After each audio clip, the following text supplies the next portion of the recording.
My dear friends, Namaskar. This is Commander Sudhir Kumar from India at my YouTube channel Pulse Beat of India. Today, on 5th of June, we are celebrating Environment Day, and the theme of Environment Day for 2021 is ecosystem restoration. And with that theme, the three main pillars which has been coined are that is reimagine, recreate, and restore the resources. So that is the theme. But here, all we know that climate change is the biggest issue the entire world is confronting.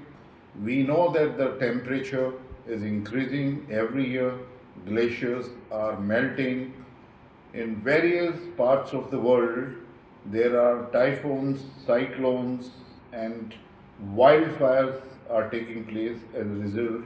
We also know that our biodiversity system is disturbed, and by virtue of that, the food chain is also affected. We also know that many countries are having water stress. By virtue of that, to handle climate change, the Paris Agreement was there, and as per Paris Agreement, the certain countries have to reduce 50% by 2030, and they have to become CO2 net zero by 2050. So let's see where we are heading, and here I would like to point out that India is doing very well on climate change front and towards environment protection. Since Narendra Modi, the dynamic leader of India, took over as a prime minister, he had given a very clear direction, not only for India but for the global cooperation on climate change. He brought a concept of ISA, International Solar Alliance. In that, there are near about more than 175 countries have already signed the membership of ISA, and it is going very well. It is progressing, and I am sure it will have the huge impact to address climate change.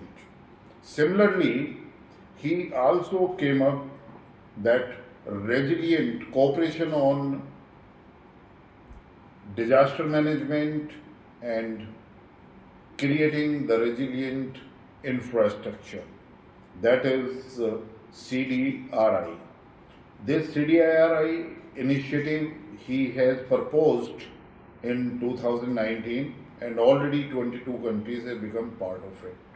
So that is that how India is taking ahead the global championship role as far as climate change is concerned, and how India is concerned. Now I'll be talking about the steps which India has taken last 7 years.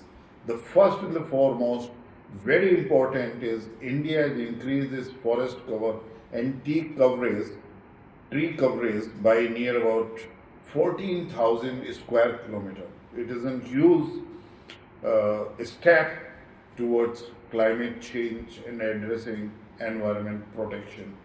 After that, that Namami Gange, a very messy program was launched to clean Gange, and this project has progressed very satisfactorily, and already near about 60% work on cleaning Ganga is complete, and next 40% work shall be completed by 15th August 2022.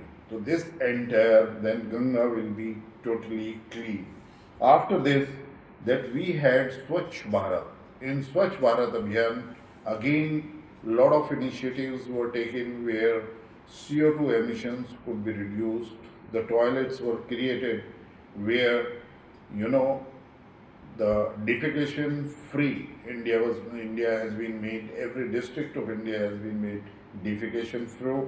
And after that, there's another very important project is 100 smart cities. All these 100 smart cities are having contribution towards climate change, that they are considering the green energy, the green construction material, the green paints, and by that they are also creating the green space, that is greenery in the surroundings, in residential societies, on the sides of roads, and using renewable energy of resources is also focus, and treatment of water. The waste treatment plants are coming as part of this green energy, renewable energy. Renewable energy mainly is being proposed that the solar plants are going to be put on the rooftop, and that is going to meet the need. Even the excess power which is being produced by the rooftop solar plants could be given to the governments. Any person can sell it back to the government, and it becomes the part of distribution. That is also going on very well. And not only that, now we are having the Jal Jeevan mission. In Jal Jeevan mission, India is addressing the water stress in its districts where the water table is falling down by restoring its ponds and water reservoirs at a large scale.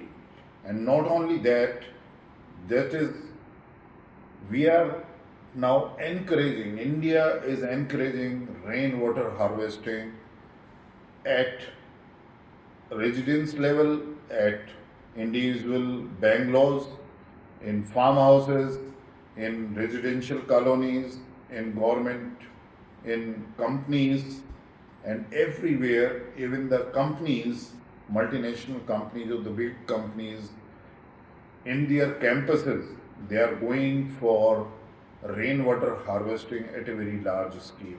Rather, all the big educational institutions, the university, and the big companies are having a very pragmatic environment protection program, T coverage, and then using renewable energy. Renewable energy is being produced by the solar, and then having the water treatment, sewage water treatment plants, so that the water could be circulated. Whatever the sewage is being saved, that is being converted either in manure and biofuel, and somewhere even the cooking gas, the biogas is being used. So these kind of environment friendly campuses have come up in India, and that's the huge contribution. My dear friends, entire world is surprised today the way India is progressing its renewable energy program, and the target has been set very huge. Initially, it was set 175 gigawatt, but now it has been announced to 450 gigawatt by 2030.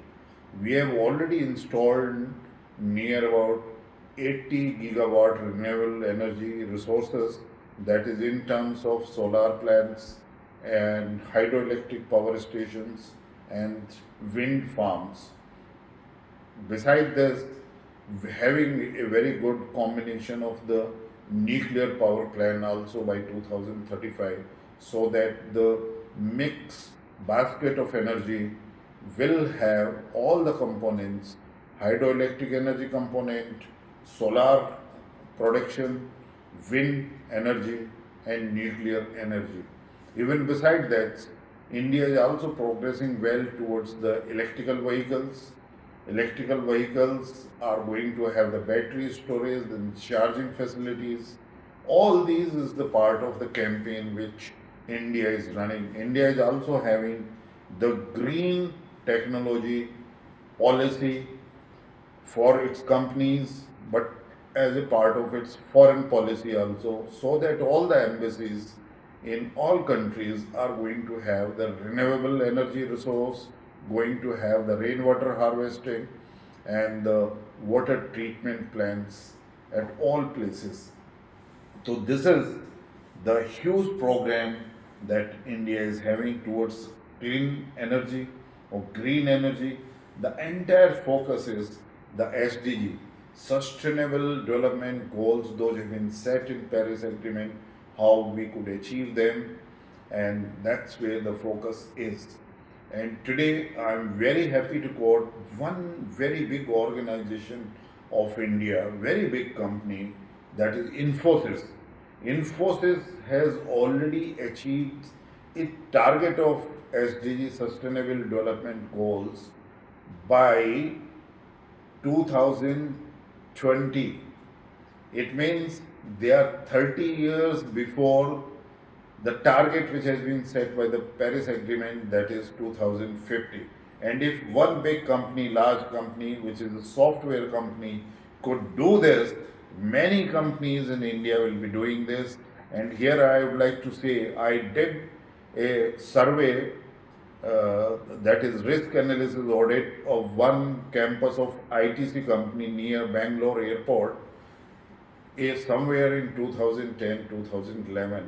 And let me share, that time itself that campus was having rainwater harvesting, complete consumption of water from that, and then the water treatment facility was there, and then it was circulated to the maintaining entire greenery, and the sludge which was coming, they were converting into the vermiculture, and that vermiculture produced uh, uh,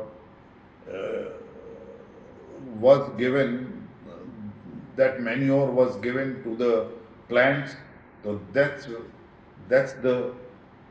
the different companies are following the targets towards green energy. Even in a smart energy, smart city projects, the various initiatives are being taken, that how the data centers, which is going to be connected, which is going to provide the entire data to a centralized command and control center, to have providing all the services centrally in a smart city projects, and controlling all the services including security, CCTV cameras and all. So this huge amount of energy will also be the renewable energy, and even the energy which is going to be used in data center will be supplied, so that all these projects are focused towards green energy and uh, CO2 free emissions. With this, now I would like to touch upon a certain things, the new technology which is coming towards clean energy, because that clean energy, one of the biggest opportunity in next 1 or 2 decades, so rather I'll call it in this century. Like we would like to have cheap source of electric energy, and here I would like to see one innovation has come to my light, and that's where the Bloom Energy Group, which is being formed by K.R. Sridhar, one Indian American citizen. The uh, he has formed this group, and he has produced the Bloom box.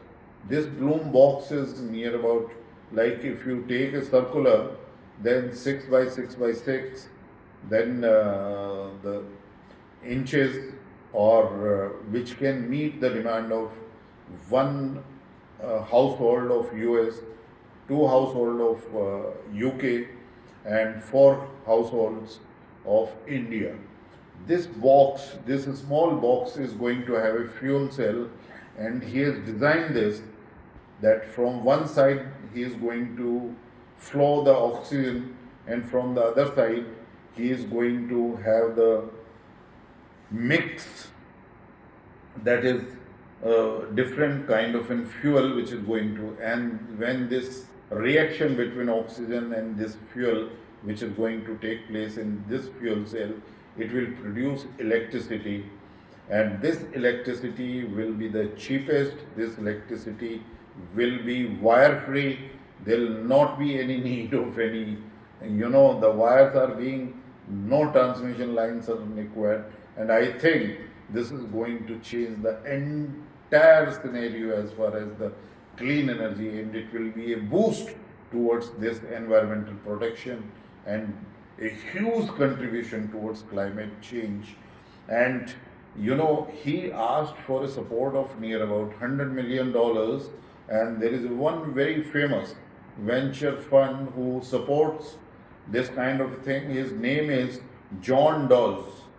John Dawes, who has supported Netscape, Google, and Amazon initially when they were launching their products, the same way the same person has supported Mr. K.R. Sridhar, that is Bloom Energy Group, and these Bloom boxes will be a huge focus and a sort of an innovation which can revolutionize this green energy or the clean energy and certainly reduce the CO2 emissions. And I would like to say that we should not have only that we are going to contain the temperature by 2 degrees centigrade, but I think we must become ambitious that we must contain the temperature increase by only 1.5 degrees Celsius, and we must not fix the boundary 2050. We must reduce it to 2040, and there must be the collective global efforts, GCE I call them, that to achieve this and we address jointly with the cooperation this climate change so that the pledge taken on this environmental day gets the fruitful result. If we want to have a sustainable planet, if we want to have a sustainable life, if we want to give secure future to our future generation, in that it is must that we have to address climate change at the earliest, and India is moving ahead with a very dedicated program under the dynamic leadership of Narendra Modi, and the government of India is doing huge work towards it. And it's not only that now, as I have suggested, that India will also look upon that what Mr. K.R. Sridhar is giving this in his research, so that we also support, we also fund him, so that this Bloom box becomes a reality. But beside this, India is having hydrogen fuel. Also, a lot of money has been given for its research, and we are progressing very well. India has also progressed that sugar factories are producing ethanol, and this ethanol could be blended, could be mixed into petrol by 10%. That will increase the farmer's income as well as reduce the burden or dependence on fossil fuel, that is petrol, and this will also have a huge impact towards producing clean energy. With this, the battery storage, this hydrogen, fuel cells, propulsion on board nuclear submarines, and then this ethanol which is being produced, and side by side a very ambitious target where India is having 450 gigawatt by 2030. That's a very ambitious program, and these ambitious programs are not only for targets but they are achievable because already India has progressed very well and achieved already near about 80 gigawatt of solar energy, wind energy is already in pipeline, and nuclear power stations, new nuclear power stations are also underway. So with that, I can say with confidence that our corporates, our companies, they are following ESG, that is environmental, social, and governance. So this is that ESG programs are being funded by CSR, that is corporate social responsibility, and that is also making a huge impact. And with that, it is very, I take pride to report this that India is progressing well towards this aim of environment protection and to restore our biodiversity. Thank you very much.